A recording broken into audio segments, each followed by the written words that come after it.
Hi days Mahalakshmi ഇന്നത്തെ എപ്പിസോഡിലേക്ക് എല്ലാവർക്കും സ്വാഗതം. മഞ്ജു ആണെങ്കിൽ ആശുപത്രിയിൽ നിന്ന് സീമന്തിരിയോട് പറയുന്നുണ്ട്, നിങ്ങളുടെ മകൻ ഒരിക്കലും ഇനി എഴുന്നേറ്റ് വരില്ല. കാരണം ജീവിതത്തിൽ അയാൾ എനിക്ക് നഷ്ടപ്പെടുത്തിയത് ചെറുതൊന്നുമല്ല.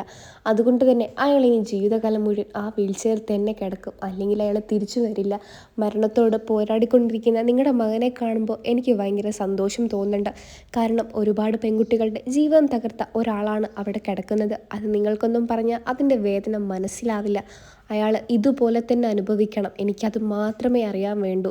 എന്തായാലും അയാളെ നേരിട്ട് കണ്ടിട്ട് തന്നെ ഞാൻ ഇവിടുന്ന് പോകുന്നുള്ളൂ എന്നുള്ള രീതിയിൽ മഞ്ജു ആണെങ്കിൽ അവിടെ നിൽക്കുന്നുണ്ട്. അങ്ങനെ മേഘനാഥനെ, ആ മരണത്തോട് കിടക്കുന്ന മേഘനാഥനെ കാണുന്ന മഞ്ജുവിന് ഒരുപാട് സന്തോഷം തോന്നുന്നുണ്ട്. അങ്ങനെ നമ്മുടെ മാർക്കോയുടെ അടുത്തേക്ക് പോവുകയാണ് മഞ്ജു ആണെങ്കിൽ. അങ്ങനെ മാർക്കോയെ കാണാൻ വേണ്ടിയിട്ട് നമ്മുടെ മഞ്ജു ആണെങ്കിൽ പോകുന്നുണ്ട്. ഡോക്ടറോട് കാര്യത്തെക്കുറിച്ചൊക്കെ ചോദിക്കുന്നുണ്ട്. മാർക്കോയ്ക്ക് എങ്ങനെയുണ്ട്, അസുഖങ്ങളൊക്കെ ഭേദമാവാൻ ഇനിയും സമയം എടുക്കുമോ എന്നൊക്കെ ചോദിക്കുന്നുണ്ട്. അപ്പോൾ ഡോക്ടർ പറയുന്നുണ്ട്, അയാൾക്ക് ജീവൻ തന്നെ കിട്ടിയത് വലിയൊരു കാര്യമാണ്. അയാൾക്ക് എന്തായാലും അസുഖങ്ങളെല്ലാം പെട്ടെന്ന് തന്നെ ഭേദമാവട്ടെ എന്ന് നമുക്ക് പ്രാർത്ഥിക്കാം എന്നൊക്കെ ഡോക്ടർ പറയുന്നുണ്ട്. എപ്പോൾ വേണമെങ്കിലും ഒരാൾക്ക് അയാളെ പോയി കാണാം എന്നുള്ള രീതിയിലും സംസാരിക്കുന്നുണ്ട്. അപ്പം മഞ്ജു ആണെങ്കിൽ മാർക്കോയെ കണ്ടിട്ട് അസുഖങ്ങളൊക്കെ ഭേദമാവും, എന്തായാലും ആ മേഘന് കിട്ടിയ വലിയൊരു ശിക്ഷ ഞാൻ ഒരുപാട് നേരിട്ട് കണ്ടതിൽ ഞാൻ ഒരുപാട് സന്തോഷിക്കുന്നുണ്ട് മാർക്കോ. അതിലുപരി നീ ഇങ്ങനെ കിടക്കുമ്പോഴും ഒരുപാട് സങ്കടം എനിക്ക് തോന്നുന്നുണ്ട്. എന്തായാലും അസുഖങ്ങളൊക്കെ നിനക്ക് പെട്ടെന്ന് തന്നെ ഭേദമാവട്ടെ. മാർക്കോ ആണെങ്കിൽ മഞ്ജുവിനോട് പറയുന്നുണ്ട്, നീ ഇന്ന് തന്നെ കമലേശ്വരം വീട്ടിലോട്ട് പോകണം. മേഘനാഥൻ അവിടെ എന്തെങ്കിലുമൊക്കെ എല്ലാവരും അറിയിച്ചിട്ടുണ്ടോ എന്ന് നീ തന്നെ പോയി നോക്കണം. കാരണം ഞങ്ങൾക്കാർക്കും തന്നെ അവിടെ ഇനി പോകാൻ കഴിയില്ല.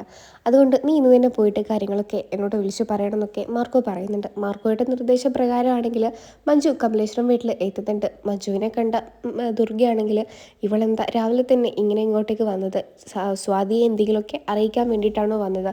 സ്വാതിയോടാണെങ്കിൽ ദുർഗ ഒന്നും തന്നെ പറഞ്ഞിട്ടുണ്ടായിരുന്നില്ല. കാരണം സ്വാതി അത്രയേറെ സ്നേഹിക്കുന്ന ഒരേട്ടൻ തന്നെയാണ് മേഘനാഥൻ. അവനെന്തെങ്കിലും സംഭവിച്ചെന്ന് പറഞ്ഞാൽ സ്വാതി പിന്നെ കമലേശ്വരം വീട്ടിൽ നിൽക്കില്ല. പിന്നെ കണ്ണനുമായിട്ടുള്ള കല്യാണമൊക്കെ നടത്താൻ വേണ്ടി ദുർഗയിട്ട പ്ലാനുകളും ഒന്നും നടക്കില്ല. അതുകൊണ്ട് തന്നെ സ്വാതിയോട് ഒരു വിവരത്തെക്കുറിച്ചും നമ്മുടെ ദുർഗ പറഞ്ഞിട്ടേ ഉണ്ടായിരുന്നില്ല. അങ്ങനെ മഞ്ജുവിനെ കണ്ട ദുർഗ ചോദിക്കുന്നുണ്ട്, നീ എന്താ ഇവിടെ നിൽക്കുന്നത്? നീ എന്തായാലും ഇവിടുന്ന് ഇപ്പം തന്നെ ഇറങ്ങണം. സ്വാതിയോട് എന്തെങ്കിലും പറയാനാണ് നീ വന്നതെങ്കിൽ ഇപ്പം തന്നെ ഇവിടുന്ന് പൊക്കോണം എന്നൊക്കെ പറയുന്നുണ്ട്. അപ്പം മഞ്ജു പറയുന്നുണ്ട്, സ്വാതിയോട് പറയാനുള്ളത് പറഞ്ഞിട്ട് തന്നെ ഞാൻ ഇവിടുന്ന് പോകുന്നുള്ളൂ എന്നൊക്കെ പറയുന്നുണ്ട്. അപ്പോഴാണ് സ്വാതി അങ്ങോട്ടേക്ക് വരുന്നത്. എന്താണ് ഇവിടെ പ്രശ്നമെന്നൊക്കെ ചോദിക്കുന്നുണ്ട് സ്വാതിയാണെങ്കിൽ. അപ്പം നീ ഒരു കാര്യം അറിഞ്ഞില്ലേ സ്വാതി, നിൻ്റെ ഏട്ടൻ, പ്രിയപ്പെട്ട ഏട്ടനാണെങ്കിൽ അവിടെ ആശുപത്രിയിൽ ജീവന് വേണ്ടി മൽപ്പിടുത്തം പിടിക്കുകയാണ്. അവിടെ അയാൾ മരിച്ചുകൊണ്ടിരിക്കുകയാണ്. നീ ഇവിടെ ഇങ്ങനെ ചിരിച്ചും കളിച്ചും നിൽക്കുകയാണോ ചെയ്യുന്നത് സ്വാതി എന്നൊക്കെ മഞ്ജു ഇങ്ങനെ പരിഹാസത്തോടെ ചോദിക്കുന്നുണ്ട്. അപ്പോൾ സ്വാതിയാണെങ്കിൽ ചോദിക്കുന്നുണ്ട്, എന്താ അമ്മായി ഇവളീ പറയുന്നത്? അപ്പോൾ നമ്മുടെ ദുർഗ പറയുന്നുണ്ട്, അതൊന്നുമില്ല മോളെ, അവന് ചെറുതായിട്ട് ഒരു എന്തോ അസുഖം വന്നു, അതുകൊണ്ട് ഹോസ്പിറ്റലാണ്. അതിനാണ് ഇവളീ ഓടിപ്പിടിച്ച് നിന്നെ അറിയിക്കാൻ വേണ്ടി ഇങ്ങോട്ടേക്ക് വന്നത്. അല്ലെങ്കിൽ ഒരു പ്രാവശ്യം നിൻ്റെ കഴുത്തിൽ താലി കെട്ടിയവനല്ലേടി അവൻ. അവനെ ഇങ്ങനെ മരണത്തിൽ ഇങ്ങനെ കാണുമ്പോൾ നിനക്ക് എന്താണ് ഇത്ര സന്തോഷം എന്ന് ചോദിക്കുന്നുണ്ട് മഞ്ജുവിനോടാണെങ്കിൽ. മഞ്ജു പറയുന്നുണ്ട്, അയാൾ മരണത്തിൽ തന്നെ കിടക്കണം. എൻ്റെയും പല പെൺപിള്ളേരുടെയും ജീവിതം അയാൾ തകർത്തിരിക്കുകയാണ്. അതൊന്നും നിങ്ങൾക്ക് പറഞ്ഞാൽ മനസ്സിലാവില്ല. കാരണം ഇപ്പോഴും നിങ്ങൾ അവനെയൊക്കെ തലയിൽ കയറ്റി സ്വത്തും പണത്തിനു വേണ്ടിയും ഇപ്പോഴും ആർത്തി കാണിക്കുന്ന നിങ്ങളുടെ ഈ സ്വഭാവം എന്ന് മാറുന്നോ അന്ന് നിങ്ങളൊരു മനുഷ്യനായിട്ട് നിങ്ങളൊക്കെ മാറും. അല്ലാതെ ഇങ്ങനെയൊന്നും നിങ്ങളോട് പറഞ്ഞിട്ട് യാതൊരു കാര്യവുമില്ല. എന്തായാലും സ്വാതി, നിൻ്റെ ഏട്ടനാണെങ്കിൽ അവിടെ ചെറിയ അസുഖം വന്നിട്ടൊന്നുമല്ല കിടക്കുന്നത്. നിൻ്റെ അമ്മായി നിന്നോട് കള്ളം പറയുകയാണ്. നീ നിൻ്റെ അമ്മയെ വിളിച്ച് ഒന്ന് ചോദിച്ചു നോക്കുക, അയാൾക്ക് അത് തന്നെ വേണം എന്നൊക്കെ നിൻ്റെ അമ്മയോട് പറഞ്ഞിട്ടാണ് ഞാൻ ഇങ്ങോട്ടേക്ക് വന്നത്.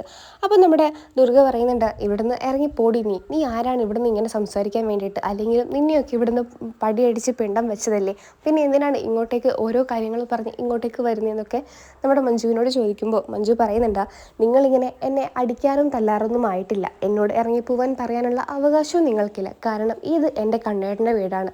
എൻ്റെ കണ്ണേട്ടൻ എന്നോട് എപ്പോൾ വേണമെങ്കിലും ഇവിടെ വരാനും പോകാനൊക്കെ എൻ്റെ കണ്ണേട്ടൻ എനിക്ക് സമ്മതം തന്നിട്ടുണ്ട്. അത് തന്നെ മതി. നിങ്ങൾ മറന്നു പോകുന്ന മറ്റൊരു കാര്യമുണ്ട്, നിങ്ങൾക്ക് ഈ വീട്ടിൽ യാതൊരു അവകാശവുമില്ല. ഇത് കണ്ണേടൻ്റെ സ്വന്തം വീടാണ്. കണ്ണേടൻ എപ്പോൾ ഇറങ്ങണമെന്ന് പറയുമ്പോൾ അപ്പം തന്നെ നിങ്ങൾ ഇവിടുന്ന് ഇറങ്ങണം എന്നൊക്കെ മഞ്ജു പറയുന്നുണ്ട്.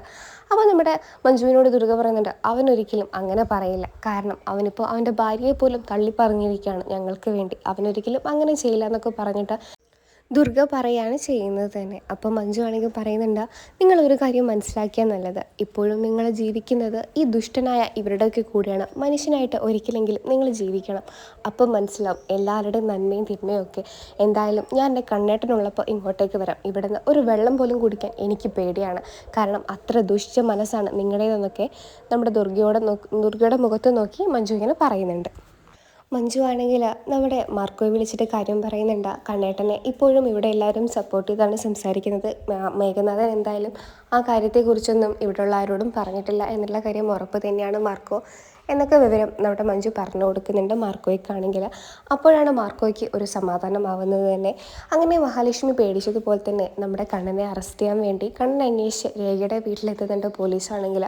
അങ്ങനെ പോലീസ് ചോദിക്കുന്നുണ്ട്, നിങ്ങൾ എന്താ ഇവിടെ ഒരു വലിയൊരു കൊല ചെയ്തിട്ട് നിങ്ങൾ മേഘനാഥിൻ്റെ കൂടെ കാറിൽ കയറി പോകുന്നത് കണ്ട ഒരുപാട് ആൾക്കാരുണ്ട്, സാക്ഷികളുമുണ്ട്. നിങ്ങൾ അവനെ കല്ലുകൊണ്ട് അവൻ്റെ തലക്കടിക്കുന്നതും കണ്ട ആൾക്കാരുണ്ട്.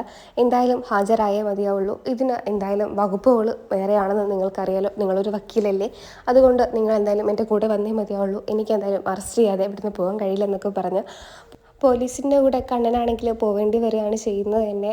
അങ്ങനെ ഇനിയിപ്പോൾ എന്തായി തീരും, എങ്ങനെയായി തീരും എന്നൊക്കെ നമുക്ക് കാത്തിരുന്ന് കാണാം. ഈ ഒരു സീരിയൽ ഇഷ്ടമാണെങ്കിൽ ചാനൽ സബ്സ്ക്രൈബ് ചെയ്ത് സപ്പോർട്ട് ചെയ്യണേ.